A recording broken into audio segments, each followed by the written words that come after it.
بسم اللہ الرحمن الرحیم الحمد للہ رب العالمین والصلاة والسلام علی سید المرسلین۔ ہمارا جو مین ضابطہ چل رہا تھا وہ الیقین لا یزول بالشک، کہ یقین شک سے زائل نہیں ہوتا۔ اس کے تحت ایک ضابطہ ہم نے ما سبق میں پڑھا، وہ الاصل بقاء ما کان علی ما کان۔ ضابطہ کا مطلب یہ تھا کہ ہر چیز میں اصل یہ ہے کہ شے ماضی قریب میں جس حالت پر تھی اسی حالت پر باقی مانا جائے گا جب تک کہ اس کے تغیر اور اس کو پھیرنے کے لیے کوئی نئی دلیل قائم نہ ہو جائے۔ محض شک پیدا ہوتا ہے اس کے بدلنے پر، تو شک کی بنیاد پر اس حکم کو پھیرا نہیں جائے گا بلکہ اسی پر باقی مانا جائے گا۔ گویا کہ یہ الیقین لا یزول بالشک کی ہی تشریح ہے کہ ما سبق میں جس چیز کا علم ہے وہ اس کا گویا کہ یقین ہے، تو بعد میں شک طاری ہو جائے تو اس سے زائل نہیں ہوگا۔ یہ ضابطہ ہم نے پڑھ لیا اور اس کے تحت کچھ مسائل بھی پڑھ لیے۔ آئیے آج اسی الیقین لا یزول بالشک کے تحت دوسرا ضابطہ شروع کر رہے ہیں۔ آواز سب کو جا رہی ہے نا؟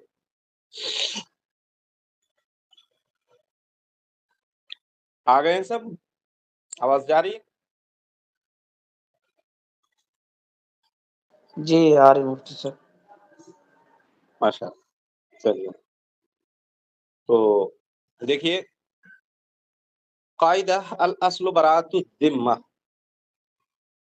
یہ الیقین لا یزول بالشک کے تحت دوسرا ضابطہ ہے۔ پہلا ضابطہ الاصل بقاء ما کان علی ما کان، اور یہ دوسرا ضابطہ براءۃ الذمہ۔ اصل اور ضابطہ یہ ہے کہ بری الذمہ رہے، یہی اصل ہے۔ تو جس میں کوئی چیز لازم آئے، ایک صورت وہ ہے جس میں کوئی چیز لازم نہ آئے، تو جس صورت میں کوئی چیز لازم نہ آئے وہ صورت ہی اصل ہے نا، بری الذمہ ہونا ہے۔ اس کے تحت بہت سے مسائل یہاں پہ، ایک مسئلہ یہاں پیش کرنے جا رہے ہیں، یہ شہادت کے معاملات میں، یمین کے معاملات میں، بینہ کے معاملات میں اس ضابطوں کو دکھائیں گے۔ آپ سب کو آپ سب کو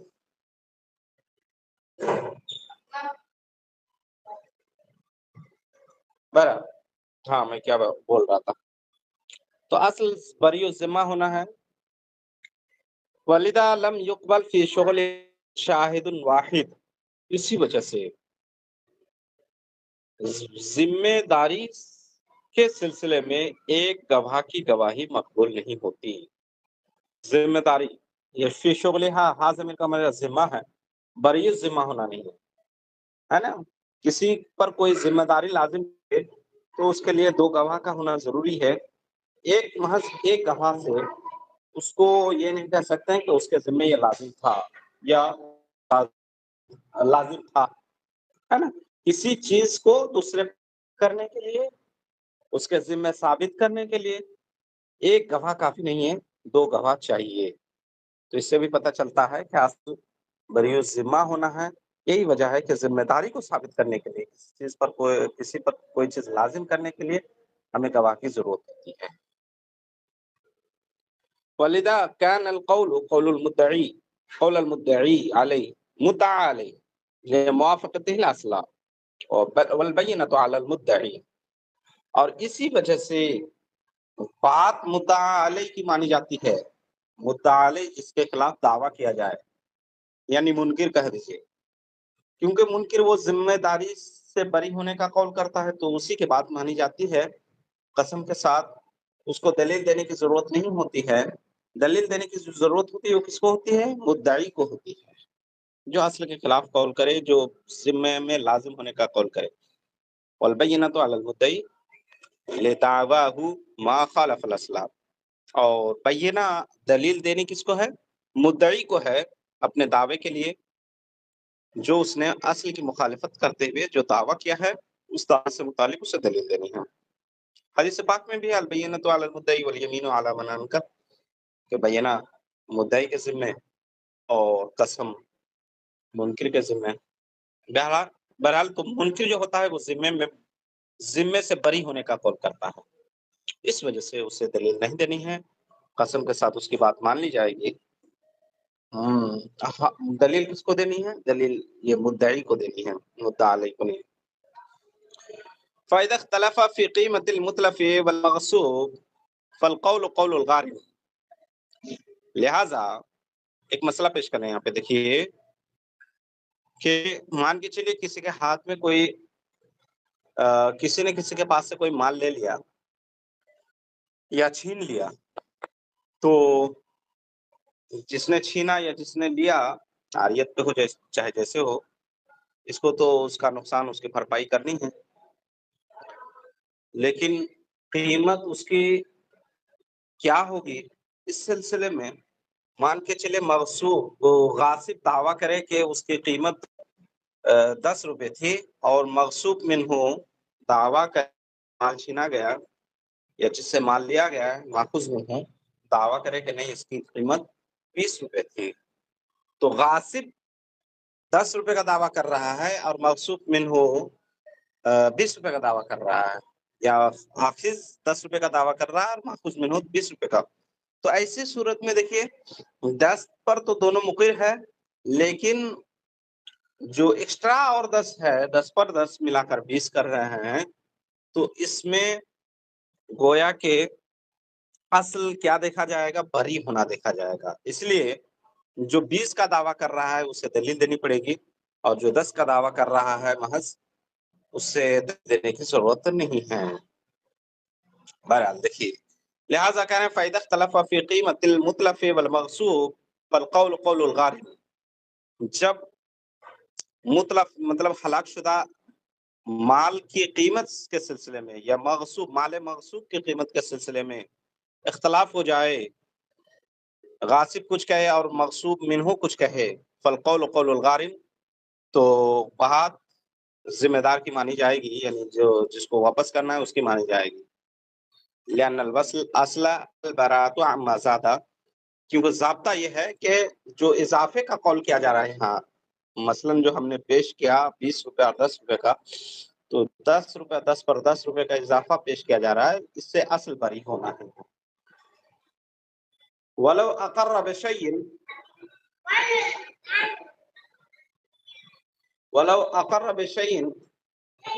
او حق قبل تفسیرہ بما لہ قیمہ. اور کہہ رہے ہیں اگر کوئی کسی چیز کا اقرار کرے یا کسی حق کا اقرار کرے، کسی چیز کا اقرار کرے یا کسی حق کا اقرار کرے، تو اس کی تفسیر مقبول ہوگی، اس کے لیے اس کی تفسیر مقبول ہوگی جس کو قیمت دینی ہے. فالقول للمقر مع یمینہ، تو یہاں مقر کی بات مانی جائے گی اس کے قسم کے ساتھ.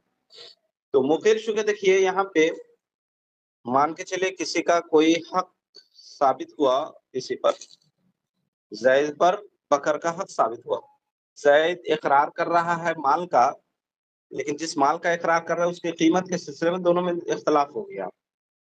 تو بکر کچھ کہہ رہا ہے، کچھ زیادہ کہہ رہا ہے، اور زید جس نے اقرار کیا اس مقر کا، وہ مقر کچھ کمی کا قول کر رہا ہے. تو بات کس کی مانی جائے گی؟ جو مقر قول کر، تو مقر کم کا دعویٰ کرے گا، مقر منکر ہے زائد کا، اس لیے اس زائد سے اصل بری اس ذمہ ہونا ہے، اس کے مطابق، اس ضابطے کے مطابق اس کو اسی کی بات مانی جائے گا، اسی کا اصل کے مطابق مانا جائے گا. تو وہی کہہ رہے ہیں لو اقر فالقول للمقر مع یمینہ، تو قول بات جو ہے قسم کے ساتھ ہو جائے گی. ولا یرد علیہ ما لو اقر بدراہم. ایک اعتراض یہاں کر رہے ہیں، اعتراض کیا ہے کہ عقل اور اکثر کے سلسلے میں جو عقل کا قول کرے اس کی بات مانی جا رہی ہے، اکثر والے کی بات نہیں مانی جا رہی ہے، کیونکہ وہ زیادتی کا ایک طرح سے وہ ذمہ داری کا وہ دعویٰ کر رہا ہے، تو جب تک دلیل نہ دے اس کی بات نہیں مانی جائے گی، منکر ہی کی بات مانی جائے گی. قسم کے ساتھ. تو ایک صورت پیش کر رہے ہیں کہ اگر مقر یہ کہتے ہوئے اقرار کرے کہ میرے اوپر فلاں کے دراہم ہیں، یعنی صیغہ جمع کا استعمال کرے، تو ایسی صورت میں فقہا فرماتے ہیں کہ اس پر 3 دراہم لازم ہو جائیں گے کم سے کم، کیونکہ جمع کی عقل کیا ہے 3، تو اس میں 1 درہم کافی نہیں ہوگا. تو اگر مقر پھر کہے کہ 1 درہم، تو مقر کی بات نہیں مانی جائے گی، بلکہ اس کے جملے کے مطابق، اس کے قول کے مطابق 3 درہم کم سے کم لازم ہوگا.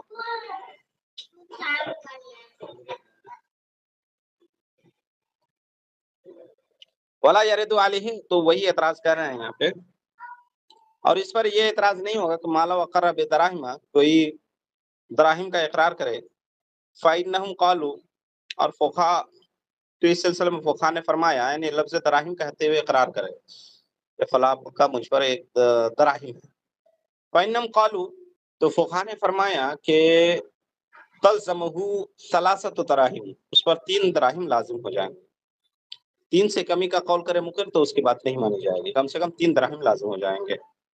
اور یہاں مقر کی بات اس لیے مانی نہیں جا رہی ہے کیونکہ دراہم یہ جمع کا صیغہ ہے، اور جمع لأنہا اقل الجمع، اور 3 جو ہے نا یہ اقل جمع ہے، اس وجہ سے 3 سے کم میں بات نہیں مانی جائے. اس کو ایک لفظ کے خلاف وہ قول کرنا ہے، لفظ کے خلاف جس چیز سے اقرار کیا وہ اس پر لازم ہو جاتا ہے، اس کے تشریح میں اس کے خلاف قول نہیں کر سکتا. مع ان فی اختلاف، ہاں اس سلسلے میں تھوڑا سا اختلاف ہے کہ لفظ دراہم کہہ کے اقرار کیا ہے. تو دراہم کی صورت میں بہت سے اصطلاحات میں ما فوق الواحد کو بھی جمع کا صیغہ میں جمع سے ساتھ تعبیر کر لیتے ہیں. تو دراہم کو 2 سے تعبیر کیا جا سکتا ہے، اور اقل جمع 2 کو بتایا جا سکتا ہے ما فوق الواحد کا اعتبار کرتے ہوئے. تو اس کا جواب یہاں دے رہے ہیں کہ دیکھیے عرف میں زیادہ تر جمع سے 3 ہی مراد ہوتے ہیں، اور قسم کے معاملات میں، اقرار کے معاملات میں عرف کا اعتبار ہوتا ہے. اس وجہ سے عرف میں جب زیادہ تر اور یہی رائج ہے کہ جمع بول کر 3 مراد لیتے ہیں تو 3 ہی لازم ہوگی. اس کو دیکھیے ذرا عبارت میں، کہتے مع ان فیہ اختلافا، باوجود کہ اس میں اختلاف ہے، فقیلا، یہ قول کیا گیا ہے کہ اقل ہی اثنان، دراہم کے لفظ بول کر اقرار کرنے کی صورت میں اقل 2 درہم ہے. فینبغی ان یحمل علیہ، تو لہذا 2 پر حمل کرنا چاہیے. لأن الاصل البراء، اصل بری ہونا ہے زائد سے، تو تیسرے سے بھی بری ہونا ہے، تو یہ ہونا چاہیے. یہ قول ہے لیکن قول ضعیف ہے. اس کا جواب میں کہہ رہا ہے علامہ ابن نجم، لأن نقول، یہ قول اس لیے نہیں مانا جائے گا کیونکہ ہم کہیں گے کہ مشہور انہو ثلاثہ، وہ 3 ہی ہیں مبنی الاقرار، اور اسی 3 پر اقرار کی بنا ہے مبنی الاقرار. بہرحال تو ہم نے یہ ضابطہ یہاں تک پڑھ لیا کہ اصل بری الذمہ ہونا ہے، اور اسی کے مطابق سارے اقرار کے معاملات اور بینہ وغیرہ کے معاملات اس کے مطابق آ جاتے ہیں. چلیے آگے پھر ایک تیسرا ضابطہ الیقین لا یزول بالشک کے تحت، اس کو کل پڑھتے ہیں انشاءاللہ. کل ٹائملی آئیے، آج کسی وجہ سے لیٹ ہو گیا. چلیے ٹھیک ہے، تشریف لائیں کل. ٹھیک ہے مفتی صاحب. ٹھیک، السلام علیکم ورحمۃ اللہ. وعلیکم السلام ورحمۃ اللہ.